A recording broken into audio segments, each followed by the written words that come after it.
Have you ever wondered why are you here? Why were you born in this body, this family, in this country, at this exact point in time? And if life begins with birth and ends with death, then where were you before this life? And where will you go after death? Are we born just once? Or have we lived 1,000 lives before, forgotten and buried deep within our soul? What if life is not a straight line but a circle of birth, death and rebirth? This is the great mystery, one that the ancient sages of India have contemplated for millennia. A mystery encoded in the Vedas, echoed in the Bhagavad Gita, refined in the Buddhist and Jainist philosophy, and now even hinted at by science. So today we explore what is karma. Is rebirth real? Why do we come back again and again? And can this cycle ever end? Let's begin at the root.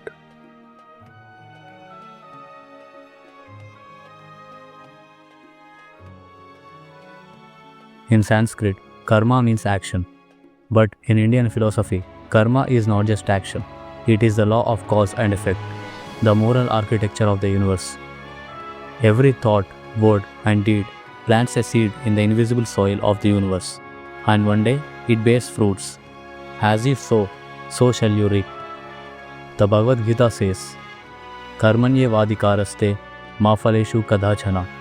You have the right to perform your actions, but not to the fruits thereof. This suggests that while we are free to act, the consequences are bound by laws beyond our control, laws shaped by our past deeds. But karma isn't a system of punishment or reward. It's a mirror, reflecting who we are, not who we pretend to be. Your current circumstances, your joys, struggles, talents, fears are not random. They are echoes of past actions, and what you do today will echo into your future. But what if those echoes don't stop in this lifetime?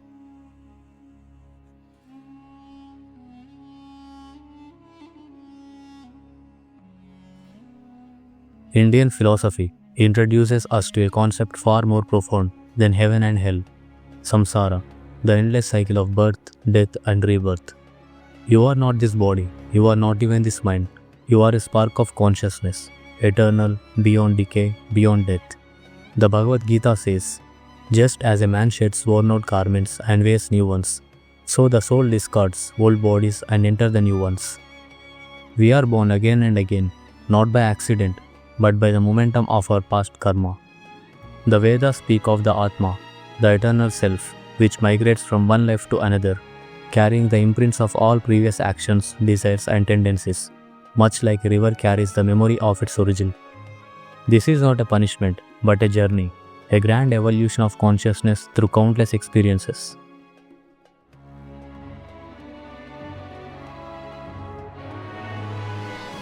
If rebirth is real, then what is the reason behind it? According to Buddhism, rebirth continues because of craving and ignorance, our deep attachments and the illusion of self. The Buddha said, with ignorance as condition, volitional formations arise. With formations, consciousness. Thus arises this entire mass of suffering. We are born again because we clinch to pleasure, to ego, to identity. We keep coming back to continue the unfinished stories of our attachments. In Jainism, rebirth is explained through the concept of karmic particles. Every action binds subtle karmic matter to the soul, and these karmic bonds decide the circumstances of our next life. Species, intellect, lifespan, even emotional tendencies.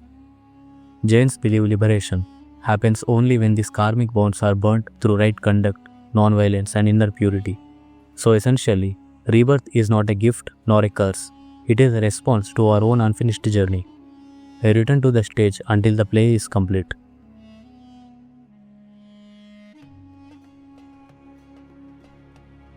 But what about modern science? Of course, science doesn't confirm rebirth as we speak, but there are clues. Dr. Ian Stevenson, a psychiatrist from the University of Virginia, studied over 2,000 cases of children who remembered previous lives, with verifiable details, names, places, deaths. While not definitive proof, it opens a door. Quantum physics tells us that energy cannot be destroyed, only transformed. Could consciousness too follow such a law? And consider this. Why do some people have genius talents with no training? Why are certain fears, phobias, or habits present from birth?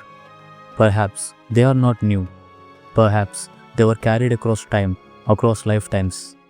Even Carl Jung, the famous psychologist, said, "I could well imagine that I might have lived in former centuries.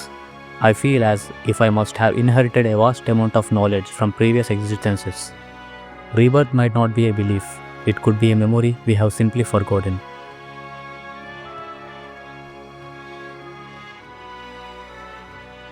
But let's step back, beyond theories and scriptures. What does this mean for you and me? It means your life matters, your choices matter. Because nothing is lost, every act is recorded, not in some cosmic ledger, but in the very fabric of your soul.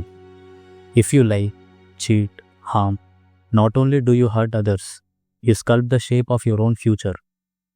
But if you live with kindness, truth, and love, the two echoes across lifetimes. This is not a system of fear, but of hope. It means no suffering is meaningless, no struggle is wasted, and no life, no matter how broken, is ever beyond redemption.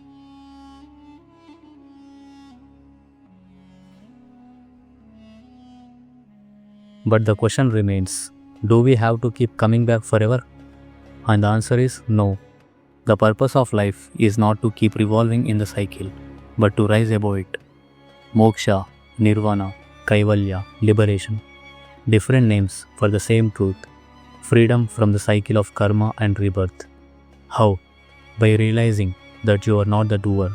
In the Gita, Krishna says, "One who sees action in inaction and inaction in action is wise among men." The key lies in self-inquiry and detachment. To act without selfish desire, to witness life without clinging to it, and to realize that the self is untouched by karma.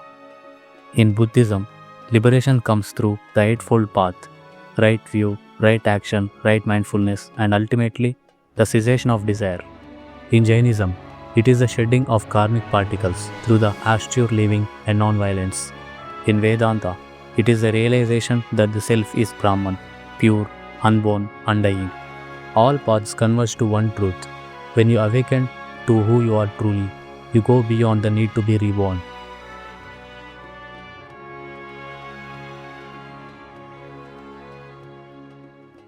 So, is rebirth real? We may not remember our past lives, but life itself carries signs. Talents without training, fears without cause, people who feel familiar, places that feel like home. Perhaps the soul doesn't remember silently, and maybe we are not here for the first time, nor the last. But that is not a reason for fear, it is a reason for transformation. You are not just a body made of flesh and blood, you are a traveler, walking through lifetimes, learning through every joy, every heartbreak, every choice. And your future, in this life or next, is being shaped now, not by fate, but by you. So live mindfully, act with love, think with clarity, and ask yourself every day, am I breaking the cycle or repeating it? If this resonated with your soul, like, share, and subscribe to Adhyatma Vichara. Let's explore life beyond the limits of birth and death.